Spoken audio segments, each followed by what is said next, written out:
반갑습니다. 저는 연세대학교 인문학연구원 HK문자연구사업단의 연구교수 윤주옥입니다. 그리고 10대에게 권하는 인문학의 공동 저자인데요.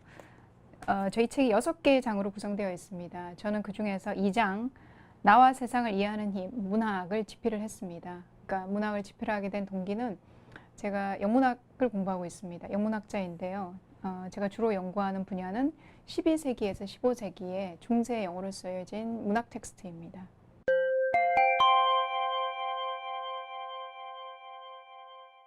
HK 사업단이요. 2012년 가을부터 청소년을 대상으로, 그러니까 고교생을 대상으로 청소년 인문학 강좌를 매년 5월과 11월에 개최하고 있습니다. 그러니까 10대에게 권하는 인문학은 저희가 그 첫 해에 개최했던 인문학 알기, 문학 굴기의 바탕을 두고 만든 책이라고 볼 수가 있습니다. 저희가 이제 HK 사업단, 인문한국 사업단인데요. 저희뿐만 아니라 모든 HK 사업단은 그 국민들의 세금으로 운영되는 국책 사업이기 때문에 저희가 해야 될 의무 중에 하나는 연구 성과를 국민들에게 그러니까 환원하는 그런 의무가 있습니다. 이제 주로 하게 되는 게 대중 강좌하고 대중서 이제 발간인데요. 그러니까 보통 보면 성인들을 대상으로 대중 강좌를 하는데 저희가 이제 그 성인이 아닌 청소년을 대상으로 대중 강좌를 하는 데 대해서 이제 많은 분들이 궁금해하세요. 동기가 뭔지. 그 동기가 된 이유는 저희 기획을 하는 단계에서 같이 참여했던 선생님들이 대부분이 부모였어요. 그러니까 대학교에 다니는 그러니까 아들을 둔 분도 계시고 저처럼 초등학교 다니는 딸을 둔 사람도 있고 해서 그렇지 않습니까? 부모들이 모이게 되면 항상 자녀 걱정하게 되죠. 그러니까 애들이 너무 어렵다, 힘들다. 이제 거기에 대해 이제 그런 얘기를 하던 중에 자, 그러면 우리가 인문학을 공부하는 부모로서 아이들에게 뭐 해줄 수 있는 게 없을까를 이제 고민하게 됐죠. 아이들이 학교하고 학원에 치여서 당장 저기 미래라는 것을 이제 꿈꿔볼 그런 여유가 없는 그런 상황에 놓여 있는데 우리가 그런 아이들을 위해서 뭔가 해줄 수 있는 게 없을까를 이제 고민하게 됐고 연구하게 됐고 이제 그런 어떤 희망과 바람이 구체화된 게 청소년 대중 강좌고요. 그리고 이제 저희가 그 강좌를 개최할 즈음에 저희랑 뜻을 같이 하는 출판사에서 이제 이런 책을 내고 싶다고 이제 그 제안이 들어왔습니다. 그래서 공동 기획을 하게 되고 그 결과물이 10대에게 권한 인문학이라고 볼 수가 있습니다. 10대에게 관한 인문학이 올해 초에 나왔습니다. 근데 저희가 지금 또 다른 책을 기획을 하고 있어요. 10대에게 권하는 문자, 또 나의 발견이라는 제목으로 계속 이제 기획을 하고 집필을 하는 중이거든요. 그래서 저희가 이 10대에게 관한 관심이 일시적인 것이 아니라 계속 지속되고 있다는 거, 그걸 말씀 좀 드리고 싶습니다.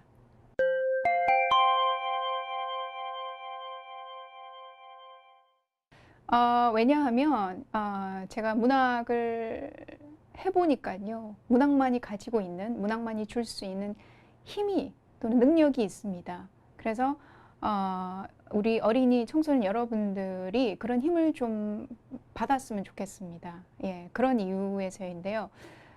제 얘기를 해드릴게요. 그러니까 제가 10대 때부터 지금까지 이제 40대 제가 중반을 해서 가고 있는데 10대에서부터 지금까지 계속 읽어오는 그 문학 작품이 몇 편이 있습니다. 그 중에서 한 편이 제인 에어라는 작품인데요. 이 제인 에어는 그러니까 제인이라는 가난한 고아 여자아이가 어떻게 그 시련을 극복하고 훌륭한 어른으로 성장해서 사랑을 찾고 가족을 이루는가 하는 성장 소설이에요. 제가 제 기억에 초등학교 5, 6학년 때 이 책을 처음 접하게 됐는데 그대로 중학교, 고등학교, 대학교 전공 시간에도 읽었고 대학원에서도 읽었고 심지어 유학 가서도 이 책을 읽었습니다. 요즘도 이제 학생들을 가르치는 과정에서 읽게 되는데요. 읽을 때마다 그 느낌이 틀립니다. 하지만 제가 어떤 상황에 처해 있더라도 항상 공통적으로 일어나는 현상이 뭐냐면 제가 제인이라는 여자 주인공에서 저 자신을 발견한다는 것이죠. 제 모습을 발견한다는 것이죠. 그러니까 제인이 이제 고집세고 자존심 강하고 그리고 자신이 옳다고 생각하는 것에 대해서 의견을 굽히지 않고 타협하지 않고 쉽게 살지 않고 그러면서 자기 선택에 대해서 책임을 지는 그런 모습들에서 한편으로 제 모습을 발견하고 다른 한편으로는 제가 되고 싶은 제 어떤 상을 발견하는 거죠. 그 문학을 읽게 되면 보편적으로 이런 현상들이 일어난다고 볼 수가 있습니다. 즉, 작품 속 인물, 문학 작품 속 인물에 자기를 투사하고 감정을 이입하고 또 공감하고 접속을 하게 되죠. 이런 과정, 즉 자신을 좀 더 거리를 두고 보게 되는 이런 현상이 발생하는데요. 이 과정에서 그러니까 자신이 좋은 점뿐만 아니라 자신이 부정하고 싶은 모습도 보게 되고 인지하게 되고 또 인정하게 되고 수용하게 되죠. 이런 자기 이해, 자기 수용 과정이 일어나게 되면 그 다음 단계에 일어나는 게 타인에 대한 수용, 타인에 대한 어떤 인정이라고 볼 수가 있습니다. 예. 요즘 우리 아이들이, 어린아이들뿐만 아니라 청소년들이 공감 능력이 많이 떨어진다는 얘기를 많이 합니다. 여러 가지 이유가 있죠, 사실은. 근데 저는 이런 생각이 듭니다. 우리 아이들에게 이렇게 문학을 통해서 공감하는 능력, 공감하는 습관을 길러주면 그 결여된 공감 능력이 많이 그러니까 향상될 거라고 확신합니다.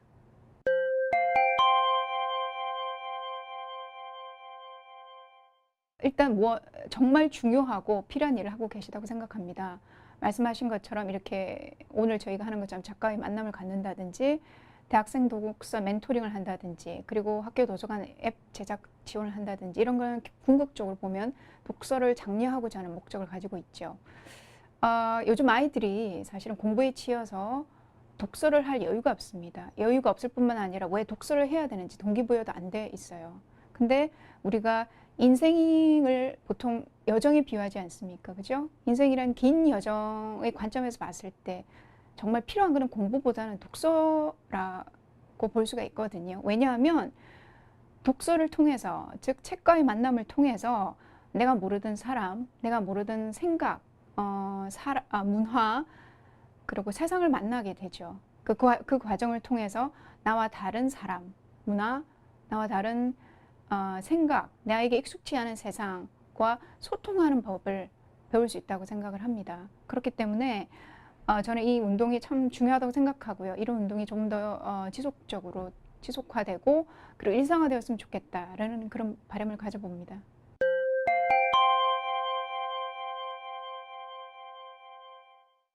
예, 일단 저희 책 10대에게 관한 인문학이 한 책 도서에 선정된 것에 대해서 감사하게 생각합니다. 원래 한 책 캠페인의 이름은 한 도서관 한 책 읽기라고 알고 있습니다. 한 10년 전부터 서울시, 그러니까 좀 더 구체적으로 서울 도서관이 펼치고 있는 독서 토론 캠페인이죠. 그러니까 주로 사회적으로 이슈가 되고 있는 주제에 대해서 질문거리를 제공하는 책을 연령대별로 선정한 다음에 도서관을 중심으로 같이 책을 읽고 토론하는 그런 캠페인이죠. 올해 주제는 인문 너 누구니로 알고 있습니다. 저희 사회에 불고 있는 인문학 열풍을 반영한 것 같은데요. 저희 책도 사실 인문학에 관한 책이죠. 10대에게 관한 인문학인데요. 자, 우리 책이 왜 선정되었을까를 이제 저 개인적으로 생각해 보면 그런 것 같습니다. 저희 책이 그러니까 전통적으로 인문학 기본 분야로 여겨지는 분야가 있죠. 그러니까 문학, 사학, 철학에 더해서 언어학, 신화 등에 대해서 청소년들에게 정말 생각해 볼 거리, 그다음에 토론해 볼 거리를 제공하기 때문에 선정되지 않았나라고 생각을 합니다. 이게 한 책 캠페인 덕분에 저희가 저자인 저희가 학교나 공공도서관에서 저희 책의 주된 독자인 청소년들을 만나서 얘기할 수 있다는 게 참 좋은 것 같아요. 그러니까 저희가 이제 여러 가지 이유에서 뭐 지명 관계상 뭐 여러 가지 이유에서 집필을 하면서 할 수 없었던 얘기, 하고 싶었지만 할 수 없었던 얘기, 그리고 못다한 얘기를 학생들을 직접 만나서 같이 얘기해보고 토론해보고 그리고 그렇게 같이 할 수 있다라는 게 그런 기회를 주신다는 게 참 감사하게 생각합니다.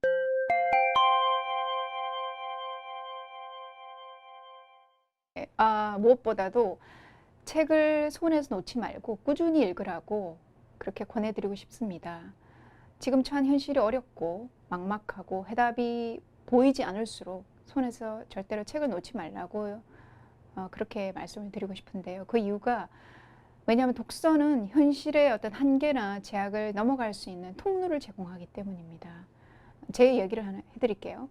저는 서울에서 아주 먼 곳에서 태어났습니다. 사방이 이제 산으로 둘러싸여 있었기 때문에 어린 시절에 제 주로 놀이는 그 산과 들을 뛰어다니는 거였어요. 그래서 그렇게 자라다가 이제 사춘기에 접어들면서 제가 태어나서 자란 곳이 아닌 다른 곳에 사는 사람들의 삶에 대해서 궁금해지기 시작했어요. 그리고 다른 나라 사람들에 대해서 또 궁금해지기 시작했죠. 그렇게 된 계기가 아마 뭐죠? 세계 문학 작품을 읽으면서 그런 계기를 마련한 게 된 것 같아요. 그래서 뭐 우리나라 작품뿐만 아니라 일본 작품, 일본 문학 작품, 미국에서 난 소설, 영국 작품, 프랑스 작품, 독일 작품, 러시아 작품들 골고루 읽는 과정에서 와, 이런 사람, 여기 나라 사람들 이렇게 생각하는구나. 이곳 사람들은 우리랑 다른 언어를 쓰겠구나. 우리랑 다르게 생각하고 다른 음식을 먹고 다른 옷을 입을겠구나라는 이제 그런 생각을 하게 됐죠. 그러면서 그곳에 가보고 싶다. 그 사람들을 만나보고 싶고 그 사람들이 쓰는 언어를 한번 써보고 싶다라는 그런 어떤 꿈을 가지게 됐죠. 근데 요즘 제가 돌이켜 생각을 한번 해봅니다. 만약에 제가 책을 읽지 않았더라면, 그렇게 노출되지 않았더라면 지금 저는 어떤 삶을 살고 있을까라는 이제 생각을 하게 되는데요. 지금과는 전혀 다른 삶을 살고 있겠죠. 그 중에 하나는 저희 부모님이나 조부모님 세대가 살았던 그 삶을 그대로 살고 있지 않을까라는 생각을 해봅니다. 그분들의 삶이 나쁘다는 것이 아니라 다르게 살 수 있는 가능성이 있다는 것을 몰랐을 것 같아요. 이런 이유에서 청소년 여러분들에게, 어린 여러분들에게 계속 책을 놓지 말고 꾸준히 읽으시라고 권해드리고 싶습니다. 어떤 책이 좋은 책이냐고요? 제가 생각할 때 좋은 책은 여러분들이 좋아하는 책이라고 생각합니다. 여러분들이 관심을 갖고 좋아하는 책이면 다 좋은 책이라고 생각을 해요. 단, 너무 편협되게 독서하지 마시고요. 예를 들면 판타지를 좋아한다. 그러면 그 판타지에 한정되지 말고 비슷한 분야, 아니면 경우에 따라서는 본인에게 낯선 분야를 좀 읽어보라고, 낯선 분야에 대한 모험을 해보라고 권해드리고 싶습니다. 누가 아나요? 혹시 정말 거기에 여러분들의 미래가 있을지요?